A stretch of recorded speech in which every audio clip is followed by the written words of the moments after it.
Assalamualaikum warahmatullahi wabarakatuh. Pemirsa gapai kemuliaan yang dirahmati Allah, tidak selamanya hidup berjalan sesuai harapan. Dalam kondisi tersebut, kita merasa hidup begitu sempit. Rezeki seperti sulit didapat dan masalah lain yang datang silih berganti. Kondisi semacam ini tentu pernah kita alami. Bahkan tidak sedikit dari kita sampai merasa putus asa. Ketika sudah terdesak, baru kita sadar kembali kepada Rob kita dan berdoa memohon pertolongan.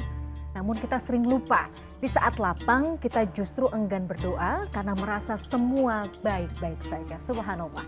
Nah pemirsa, untuk membahas tema menarik hari ini terkait kunci terkabulnya doa. Seperti biasa sudah hadir bersama saya di studio Gapai Kemuliaan, ada Ustadz kesayangan kita semua, Ustadz Hilman Fauzi. Assalamualaikum Pak Hilman. Waalaikumsalam warahmatullahi wabarakatuh. Sehat? Alhamdulillah sehat walafiat. Terima kasih sudah hadir di studio. Hari ini kita akan berbagi ilmu juga ya Hilman ya. Kita akan mengkaji soal, lagi-lagi soal hati ya. Ini berkaitan dengan doa dan juga hati. Nah pemirsa, bagi Anda yang juga memiliki pertanyaan, Anda bisa mengirimkan pertanyaan Anda melalui nomor WhatsApp yang tertera di layar kaca. Anda juga berkesempatan untuk bertanya langsung kepada Ustadz Hilman melalui sambungan Zoom yang nanti akan ditentukan oleh tim Gapai Kemuliaan. Nah Hilman, langsung, kunci terkabulnya doa. Beberapa kali sebenarnya kita sempat bahas ya. Tapi ini yang menarik, doa tetap berdoa, tapi dikala sedih, dikala susah, dikala sempit, dikala lapang. Tadi benar ya, kadang-kadang kita kalau sudah kepepet, rasanya ya Allah mohon pertolongan, tapi kita suka lupa. Kalau lagi semuanya baik-baik saja, enggan berdoa. Iya. Tanggapan Ahilman bagaimana? Iya. Bismillahirrahmanirrahim. Alhamdulillahirabbil alamin. Allahumma sholli ala sayyidina Muhammadin wa ala alihi washabbihi ajmain, amma ba'du. Pemirsa CNN Indonesia yang dicintai Allah, mudah-mudahan kita semua dalam keadaan sehat walafiat, dan kita juga mendoakan jika ada yang sedang sakit, semoga Allah berikan kesembuhan. Amin ya rabbal alamin. Ya rabbal alamin. Tema kita pagi ini menarik sekali ya Mbak Mila, tentang kunci terkabulnya doa. Doa itu menjadi sangat penting dalam kehidupan kita. Setidaknya ada 3 alasan. Yang pertama, doa itu adalah ibadah yang paling mudah. Ya. Tidak terikat dengan waktu, tak terikat dengan tempat, dimanapun, kapanpun, seseorang bisa memanjatkan doanya kepada Allah Subhanahu wa Ta'ala. Yang kedua, doa itu adalah media komunikasi antara seorang hamba dengan Tuhannya, ya, dengan Allah Subhanahu wa Ta'ala. Artinya, jika kita seorang hamba hendak berkomunikasi kepada Allah, kemudian meminta, berharap, memohon, maka doa itu adalah caranya. Nah, sekarang analoginya begini. Mbak Mila kerja di sebuah perusahaan. Kalau punya akses langsung dengan atasannya, enak apa enggak? Gampang dong, apa-ngapain tinggal kontak aja ya. Nah, pasti orang yang punya media komunikasi yang lebih dekat dengan atasan itu akan punya privilege lebih lah gitu. Nah, seorang hamba yang sering berdoa itu diibaratkan seperti itu. Maka doanya adalah lantunan yang kemudian hadir dalam setiap gerak-gerik hidupnya. Dan itu mengantarkan dia punya akses komunikasi yang lebih dekat dengan Allah Subhanahu wa Ta'ala. Dan yang ketiga, doa itu adalah senjatanya orang beriman yang bisa merubah ketentuan. Jadi kalau ada keterangan yang menyebutkan apakah doa bisa merubah takdir, jawabannya iya. Maka doa menjadi kekuatan yang harus dihadirkan oleh kita. Dari 3 alasan itu, maka tidak ada alasan untuk kita tidak berdoa. Apakah doanya dikabulkan atau tidak, itu bukan urusan kita. Itu adalah hak ketentuannya Allah Subhanahu wa Ta'ala. Tugas kita adalah berdoa saja. Nah, adapun fenomena yang tadi Mbak Mila tanyakan, apakah orang itu biasanya berdoa ketika butuh dan kemudian ketika doanya dikabulkan, kemudian dia jauh lagi dari Allah?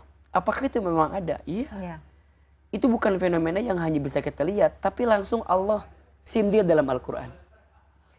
Jadi memang ada orang yang seperti itu. Silakan pemirsa dibuka surat Az-Zumar ayat 8. Di dalam ayat ini Allah Subhanahu wa Ta'ala menggambarkan kepada kita tentang keadaan seseorang yang ketika butuh dia mendekat kepada Allah, tapi setelah Allah berikan jawabannya malah dia menjauh lagi dari Allah. Perhatikan ayatnya, surat Az-Zumar ayat 8. A'udzubillahi minasyaitonirrajim. Bismillahirrahmanirrahim. Wa idza massal insana dzurrun da'a rabbahu muniban ilaihi. Dan apabila seseorang itu ditimpa kemadharatan, maka dia berdoa kepada Allah. Dan kemudian dia mencari jalan untuk bisa merayu Allah, mendekat taat kepada Allah. Thumma idza khawwalahu ni'matan minhu nasiya ma kana yad'u ilaihi. Kemudian Allah Subhanahu wa taala mendengar doa-doanya dan Allah berikan nikmat kepadanya. Tapi apa yang terjadi? Kemudian mereka tuh lupa gitu loh. Bahwa apa yang kemarin dia mintakan kepada Allah, kemudian Allah berikan apa yang dia minta. Dia bilang, ini bukan karena Allah. Ini karena usaha saya. Ini karena apa? Ini karena apa yang saya lakukan. Kemampuan saya. Gitu ya, dia lupa bahwa sebenarnya ini adalah jawaban dari Allah untuk mengangkat kemadharotannya. Sampai apa yang terjadi? Wa ja'ala lillahi andada liyudilla an sabili. Sampai kemudian dia malah mencari jalan yang menjauhkan dia dari Allah gitu. Jadi awalnya dia madharat, dia doa sama Allah, Allah kasih jalan. Ya. Nah setelah dikasih jalan malah dia menganggap bahwa ini bukan hasil dari doa-doa dirinya. Dan dia menganggap bahwa ya sudah. Dia malah jauh dari Allah, dia nggak mendekat taat kepada Allah. Sampai kemudian Allah sampaikan kepada mereka, Qul tamatta' biqubrika qalilan innaka min ashabin nar. Ya udah, kalau demikian nikmati saja. Ya, kekafiran yang engkau rasakan itu. Jadi bilang itu kafir, ya? Jadi kayak dikasih sesuatu, nggak tahu diri gitu seakan-akan kita itu gitu. Udah dapat segalanya, padahal kata Allah ya udah nikmatin aja kalau ente maunya begitu. Kalau kamu maunya begitu, sampai kemudian innaka min ashabin nar. Sesungguhnya kalian adalah penghuni api nerakanya Allah Subhanahu wa taala. Ini gambaran memang ada orang yang mendekat taat kepada Allah pas lagi butuhnya aja. Pas lagi nggak butuh malah dia jauh dari Allah. Dan ini jauh lebih parah. Jauh lebih parah. Nanti kita akan bahas lebih detail ya. Betul. Jadi sebenarnya konsep berdoa itu tidak hanya pada saat kita butuh ya, Hilman. Malah seharusnya bukan saat kita butuh saja. Nah itu, nanti kita akan bahas. Pemirsa jangan kemana-mana, Gapai Kemuliaan akan kembali setelah jeda yang satu ini.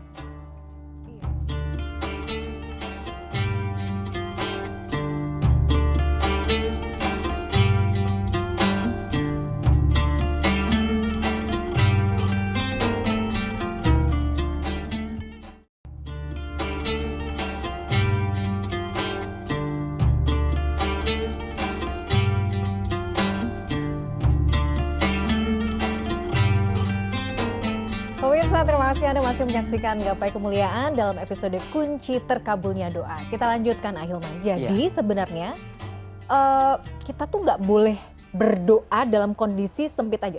Ya sempit sudah pasti. Tapi kondisi lapang pun kita juga tetap harus maintain doa kita ya Ahilman. Iya. Mungkin kalimat yang paling tepat adalah tidak hanya berdoa ketika saat sulit saja. Justru kapanpun, dalam keadaan apapun, tetap kita harus memanjatkan doa kepada Allah. Bahkan Nabi SAW itu menyampaikan, mendekatlah kepada Allah di waktu lapangmu, di waktu senangmu. Maka Allah akan mendatangimu di saat sempit dan sedihmu. Dan ini menjadi satu pengingat kepada kita, bahwa di saat kita diberikan kelapangan, diberikan kesenangan, kita harus ingat bahwa itu pun juga hadir karena Allah. Ya kan? Dari Allah. Maka tidak pantas jika ada seorang hamba yang kemudian dia mendapatkan kesenangan dan kelapangan, dia mengatakan ini gara-gara saya. Ini karena usaha saya. Tidak pantas. Karena hakikatnya semua adalah pemberian dari Allah Subhanahu wa taala. Maka nanti kalimat sebaliknya, jika kita tidak mendekat kepada Allah saat lapang dan senang, boleh jadi kita akan kewalahan ketika datang rasa sempit dan sedih dalam hidup kita. Betul. Makanya ada orang yang pernah ngerasa begini, aku udah doa di saat sempit, di saat sedih, tapi kok jalan keluarnya nggak datang-datang juga misalnya. Dibalik sebenarnya pertanyaannya, waktu kamu senang kemana aja? Waktu kamu lapang kemana saja gitu? Sehingga tidak menyadarkanmu untuk mendekat taat kepada Allah Subhanahu wa taala. Maka oleh karena itu, dekati Allah, datangi Allah di masa lapangmu, agar ketika engkau sempit Allah mendatangimu dan Allah bersama dengan dirimu. Masya Allah. Jadi kondisinya apapun itu ya, saat Iya. kita senang, sedih, lapang sempit, Betul. tetap harus ingat sama Allah. Betul. Nah, selain yang juga kita harus pahami adalah ada cara-cara ya, atau ada adab-adab yang juga harus dilakukan ahilman supaya doa kita itu juga terkabul atau diijabah oleh Allah. Iya. Nah, ini yang kadang-kadang kita tuh suka luput. Iya. Kita merasa kayaknya pokoknya minta, tapi kita suka lupa adabnya tuh kita nggak perhatikan. Iya. Itu juga harus jadi poin sebenarnya. Betul. Kalau kita bicara tentang doa ya secara keseluruhan, kan kalau bicara variabelnya tuh ada 3. Oh, ada Ya kan? 3 variabel. Oke. 1, kepada siapa kita berdoa. Setuju. 2, ya siapa yang berdoa. Dan yang ketiga, bagaimana cara kita berdoa. Betul. Nah, dari 3 variabel di atas, kan yang tidak akan mungkin salah dan tidak akan mungkin gagal itu yang pertama. Ya. Kepada siapa kita berdoa, udah pasti ke Allah. Ya. Hanya Allah satu-satunya tempat bergantung, hanya Allah tempat satu-satunya tempat kita berharap dan meminta. Maka yang pertama pastikan kita doa sama Allah. Bukan kepada yang lain, bukan kepada wasilah yang lain, tapi kepada Allah. Nah, boleh jadi berarti variabel kedua dan ketiga yang perlu dievaluasi. Ya. Yang pertama, siapa yang berdoa? Berarti kita. Dan yang ketiga, bagaimana cara kita berdoa? Kalau ada doa yang belum dikabulkan, berarti yang perlu dievaluasi antara 2 yang tadi kan. Tentang kitanya Dan bagaimana caranya? atau cara kita meminta doanya itu. Oke, sekarang apa di antara cara agar doa mudah dikabulkan atau cepat dikabulkan? Pertama, tentang kita dulu. Ya, tentang diri kita yang meminta. Yang pertama, kita harus yakin kepada Allah. Nah, itu. Yakin. Karena Allah menjawab setiap doa sesuai keyakinannya hambanya. Jadi Allah akan mengijabah doamu sesuai keyakinanmu terhadap doa yang kamu panjatkan kepada Allah Subhanahu wa ta'ala. Mohon maaf, kadang kita tuh doa. Lisannya berdoa. Tapi hatinya kadang-kadang masih ragu dengan doa yang kita panjatkan. Setuju. Mohon maaf, pernah nggak Mbak Mila atau pemirsa satu kali berdoa, tapi tiba-tiba pas sudah doa tuh begini, seolah ada bisikan, tapi kayaknya nggak mungkin deh gitu. Iya. Pernah. Jadi kita minta sendiri, ya kan? Tapi kita ragu sendiri. Jawab sendiri gitu. Iya. Padahal pengabulan doa yang Allah berikan kepada seorang hamba tergantung bagaimana hamba tersebut yakin Tingkat dengan keyakinan. doa yang dipanjatkannya. Maka pentingnya kita yakin kepada Allah, ya. Dan perintah berdoa itu memang perintah Allah kepada kita kan. Ya, ud'uni astajib lakum. Berdoalah kepadaku, maka aku akan jawab setiap doa-doa kamu sekalian, kan gitu. Wa idza sa'alaka ibadi anni fa inni qarib ujibu da'watad da'i idza da'an. Ujibu da'watad da'i idza da'an. Dan aku menjawab ketika hambaku berdoa kepadaku. Jadi memang Allah tuh senang kalau kita berdoa. Makanya butuh cara apa lagi yang membuat kita harus yakin ke Allah, padahal kan masa ragu gitu. Allah sendiri kok yang bilang doa kepadaku, minta kepadaku, aku akan kabulkan. Maka mohon maaf jika hari ini ada yang merasa bahwa kenapa doaku belum dikabulkan? Cek, barangkali ada keyakinan di hatimu yang tidak bulat kepada Allah. Oke. Dan itu membuat setiap yang kamu panjatkan dalam doa itu menjadi hambar gitu. Nah, keraguan itu muncul karena apa sebenarnya ahilman? Ketidakyakinannya ke Allah. Dan dia lupa gitu loh bahwa apapun yang terjadi, apapun yang diberi oleh Allah itu pasti yang terbaik. Makanya nanti Mbak Mila, tahapan selanjutnya adalah setelah kita yakin, kudu ikhlas. Kan kita suka merasa bahwa kita paling tahu tentang apapun yang kita minta kan. Betul. Iya. Kita ngerasa kalau aku minta begini harus begini karena ini yang terbaik menurut aku. Kata Allah, kata siapa? Dia yang paling tahu tentang kamu mah aku gitu kan. Bahkan dalam surat Al-Baqarah 216 kan Allah sampaikan itu. Boleh jadi kamu menganggap sesuatu itu baik padahal di mata Allah buruk. Kamu anggap sesuatu itu buruk padahal di mata Allah itu baik. Wallahu ya'lamu wa antum la ta'lamun. Allah Maha tahu sedangkan kamu tidak tahu gitu. Maka ada ikhlas. Apa itu ikhlas? Ikhlas itu berharap, bersandar, menyerahkan semua yang terbaik hanya sama Allah gitu. Yakinnya iya, tapi ikhlas gitu. Nah, ketika yakin dan ikhlas ini ketemu, maka doa bukan lagi menjadi tuntutan karena kita punya kebutuhan. Doa bukan lagi tuntutan karena kita lagi madorot, tidak. Memang ini kebiasaan aku gitu. Memang ini adalah satu kebutuhan yang aku berikan kepada Allah Subhanahu wa taala. Jadi kalau orang gak doa tuh kayak ada kebutuhan yang gak terpenuhi gitu. Jadi dibalik ya. Jadi selama ini berpikirnya kalau kita butuh berdoa, kalau sekarang enggak. Doa itu ya kebutuhan itu. Makanya Imam Ali bin Abi Thalib itu pernah memberikan satu perkataan yang ini membuat saya tuh tertegun gitu. Kata Imam Ali, ketika doaku dikabulkan, aku bahagia. Tapi ketika doaku belum dikabulkan, aku lebih bahagia. Coba bayangkan. Ketika dikabulkan, aku bahagia. Tapi ketika doaku belum dikabulkan, aku lebih bahagia. Kenapa? Karena saat doaku dikabulkan, berarti Allah memberi apa yang aku mau. Tapi saat doaku belum dikabulkan, berarti Allah memberi apa yang Allah mau. Iya, betul. Sekarang, siapa yang lebih tahu tentang kita? Allah. Kita atau Allah? Allah. Bahkan mohon maaf, mindset itu ya. Perkataan yang lain. Umar bin Khattab radhiyallahu anhu itu pernah mengungkapkan satu perkataan yang juga membuat saya tertegun.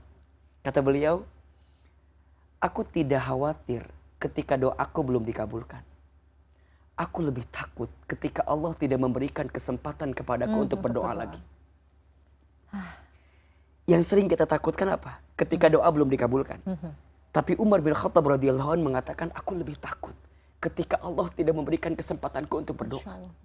Dan kadang cara Allah belum mengabulkan doa kita agar apa? Agar kita doa terus sama Allah. Betul. Karena ada kecenderungan manusia ini kalau doanya dikabulkan gak doa lagi.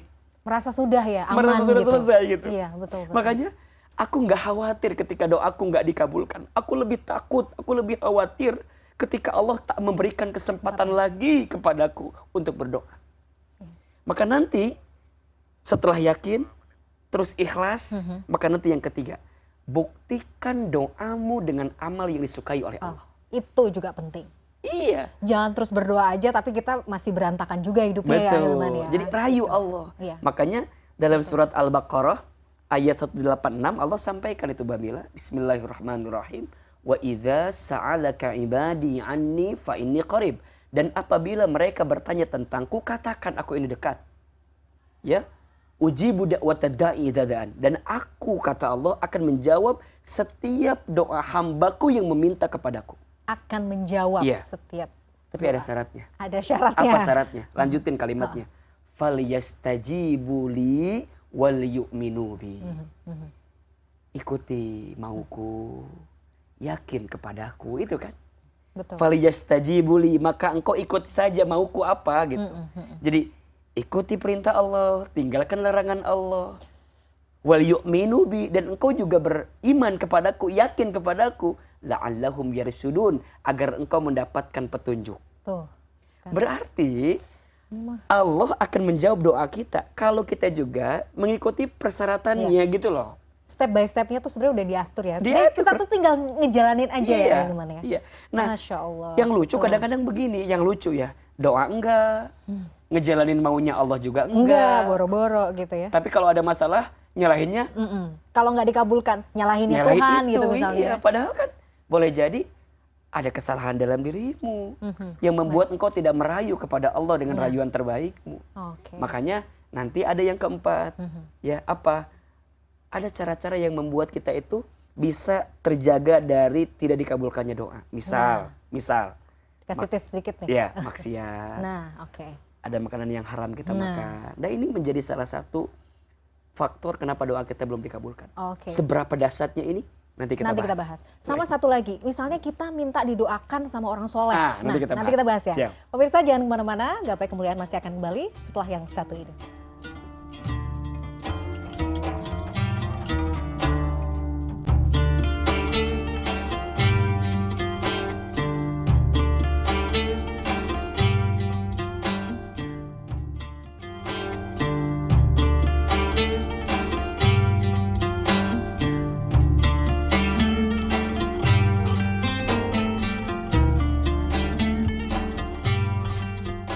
Pemirsa, Anda masih menyaksikan Gapai Kemuliaan dalam episode Kunci Terkabulnya Doa. Tadi Ahilman, Ya. Bagaimana cara kita berdoa itu juga menentukan sebenarnya. Betul. Kita itu doanya akan diijabah atau tidak. Ya. Tadi misalnya maksiat ya tadi ya, Ya, harus jadi, menghindari. Betul. Jadi kan tadi di antara kunci terkabulnya doa, satu yakin, Yakin, betul. dua ikhlas. Terus yang ketiga rayu Allah dengan amalan-amalan yang disukai oleh Allah, ya kan? Lakukan perintah Allah, tinggalkan larangan Allah. Dan termasuk yang keempat, agar doa kita cepat terkabul adalah jauhi sesuatu yang menghambat doa itu datang kepada kita. Termasuk apa? Makanan yang kita makan. Itu harus diperhatikan. Harta yang kita dapatkan harus diperhatikan. Karena mohon maaf, di antara faktor doa itu tak dikabulkan karena masih ada harta haram yang kita makan. Nabi SAW menyampaikan satu kali ada seorang pemuda yang kemudian bertanya. Dia berkali-kali berdoa tapi nggak dikabulkan terus. Apa jawaban Nabi? Bagaimana mungkin Allah mengabulkan doanya? Kenapa? Makanannya haram, pakaiannya haram, minumannya haram. Dan apa yang dia dapatkan dari hartanya itu haram. Dan itu yang menghambat doanya tak dikabulkan oleh Allah Subhanahu wa Ta'ala. Maka perhatikan teman-teman sekalian, pemirsa CNN yang dicintai Allah, jika hari ini kita merasa sudah berdoa, tapi mengapa belum dikabulkan? Boleh jadi karena ada dosa yang kita lakukan. Maka di antara ada berdoa, salah satunya adalah sebelum kita minta apapun istighfar sama Allah. Minta ampun. Minta ampun sama Allah. Betul. Nah baru nanti yang selanjutnya perhatikan waktu dan tempat mustajabnya. Kalau tempat mustajab tentu kita tahu di antaranya kan ada 3 masjid yang harus kita datangi gitu kan sebelum kita berkunjung ke tempat yang lain katanya kan. La tusaddur rihal illa ila thalathati masajid. Janganlah engkau bepergian kecuali engkau bepergian kepada 3 masjid terlebih dahulu. Masjidil Haram, Masjid Nabawi, Masjidil Aqsa. Ya, ini juga bisa menjadi di antara tempat-tempat yang mustajab. Di Masjid Nabawi ada Raudhah min Riyadil Jannah. Di Masjidil Haram ada Multazamnya, ada Hijr Ismailnya. Di Masjidil Aqsa juga ada di tempat tersebut. Jadi ini di antara tempat. Termasuk waktu mustajab. Banyak waktu mustajab. Ya? Banyak. Tinggal pilih sebenarnya. Tinggal pilih. Ada waktu mustajab antara azan dan iqamah. Waktu mustajab ketika turun hujan. Waktu mustajab juga dalam doa ba'da sholat. Mau terus buka ya Ahilman ya? ketika berpuasa. Ya termasuk mohon maaf ya. Ketika kita sedang safar mustajab. Ketika sedang terzolimi dan tersakiti mustajab. Ketika lagi berpuasa mustajab. Doanya imam yang adil, pemimpin yang adil itu mustajab. Jadi banyak waktu, banyak tempat yang bisa kita pastikan. Ketika turun hujan. Bukan malah ngedumel ya pas turun hujan. Atau tiba-tiba melipir ke kaca, memandang tetesan air mata. Ya kan ada bahasa begini katanya kan, air hujan, airnya menetes di luar, tapi tangisannya menetes di air mata saya kan gitu. Itu kan anak senja banget. Iya, anak senja banget nih. Ahilman ini mewakili banget nih. Jadi itu diperhatikan. Nah sampai pada akhirnya boleh nggak kita nih berdoa kemudian menggunakan wasilah gitu ya. Ya wasilah amalan termasuk wasilah doa-doa orang-orang soleh. Kuncinya adalah begini. Allah itu akan mengijabah doa hambanya yang beriman dan beramal soleh. Beriman dan beramal soleh. Itu kuncinya. Jadi beriman dan beramal soleh. Nah, kalau kemudian kita berdoa, kemudian meminta wasilah doa kepada orang beriman dan orang soleh itu boleh atau tidak boleh? Tapi ingat ini nggak cukup. Karena doa kan tentang kita.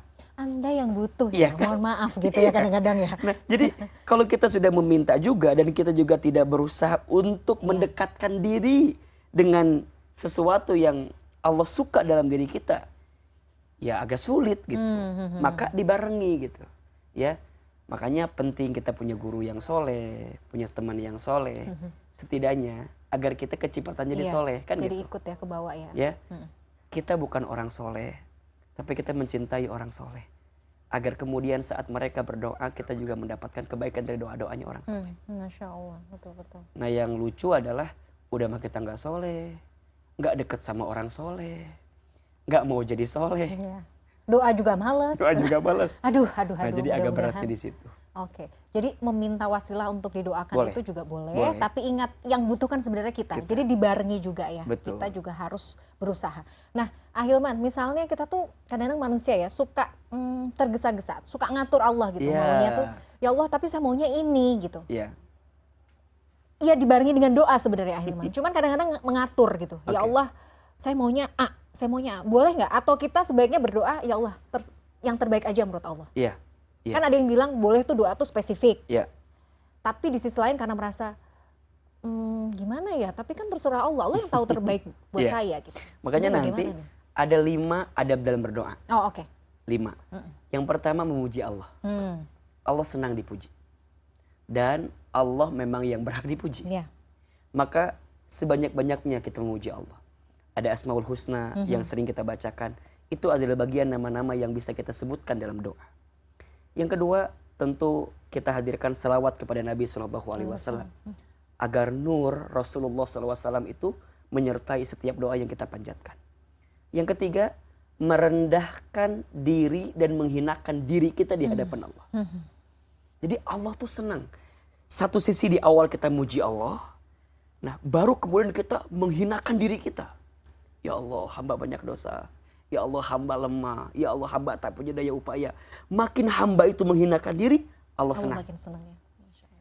Kadang-kadang kan kita suka kebalik Mbak. Kadang-kadang begini. Ya Allah hamba teh udah tahajud ya Allah. Hamba teh udah sedekah kan. Iya. Kadang-kadang suka. Iya. Manusianya ya gitu ya. Kayak bergening gitu loh. Iya, bergening. Aku tuh udah begini loh ya Allah. Kan saya sudah begini, sudah begitu ya Allah. Kok belum sih ya Allah? Padahal itu kan memang perintah Allah. Ya kan? Dan itu bukan untuk Allah loh. Setiap ibadah kita itu buat diri kita gitu. Nah, betul. Makanya saat minta muji Allah, berselawat kepada baginda Nabi, yang ketiga hinakan diri kita di hadapan Allah. Sampai titik penghabisan. Muhasabahi diri, ya Allah hamba hina, hamba banyak dosa. Hamba tuh sadar ya Allah kalau sekarang hamba diuji ini semua karena dosa-dosa hamba ya Allah. Makin itu meresap ke dalam diri kita. Baru yang keempat. Tapi ya Allah, sehina apapun hamba, ampunanmu lebih luas dibanding dosa-dosa hamba ya Allah. Hamba mohon ya Allah. Nah baru tuh kita sampaikan apa yang terbaik. Secara rinci boleh. Ya, malah Allah juga senang kalau kita doanya makin rinci Mbak Mila. Boleh ya? Boleh. Jadi yang gak boleh gini. Dalam doa misalnya, ya Allah, engkau kan tahu ya.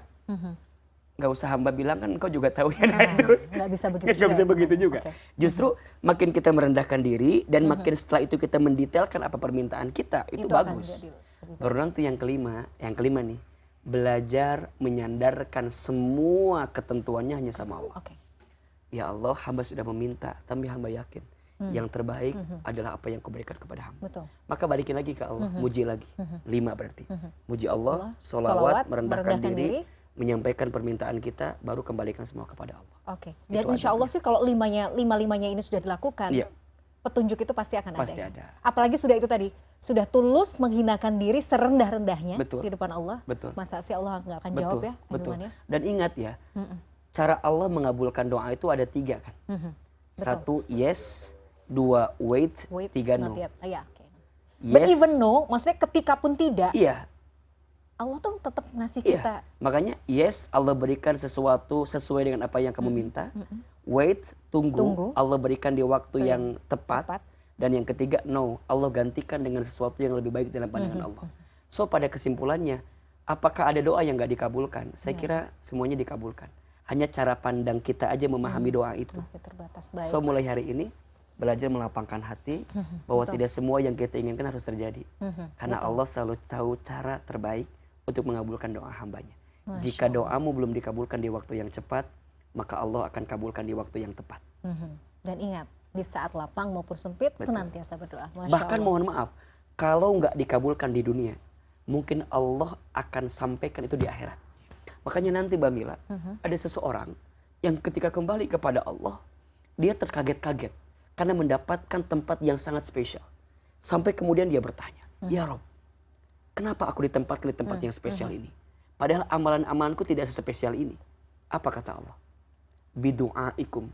Karena doa-doamu yang belum sempat aku ijabah di dunia. Dan aku balas setiap permintaanmu di akhirat. Aku tangguhkan permohonanmu di dunia. Tapi aku sampaikan untukmu kebaikannya di akhirat. Maka jangan pernah lelah berdoa sampai kapan. Amin. Ahilman, terima kasih ilmunya. Luar biasa. Ini pastinya bermanfaat sekali bagi Amin, kita, insya bagi Allah. pemirsa juga. Terima kasih sekali lagi Ahilman, mudah-mudahan nanti kita bisa bahas lagi Amin. tema-tema lain yang juga sangat bermanfaat. Pemirsa, tidak terasa kita sudah sampai di penghujung program Gapai Kemuliaan. Semoga apa yang kita tadi bahas hari ini bisa menambah keimanan kita kepada Allah Azza wa Jalla. Saya Meladia Rahma dan juga Ustadz Hilman Fauzi undur diri. Insya Allah kita akan jumpa kembali pada Gapai Kemuliaan berikutnya. Wabillahi taufiq wal hidayah. Wassalamualaikum warahmatullahi wabarakatuh. Terima kasih. Waalaikumsalam warahmatullahi wabarakatuh.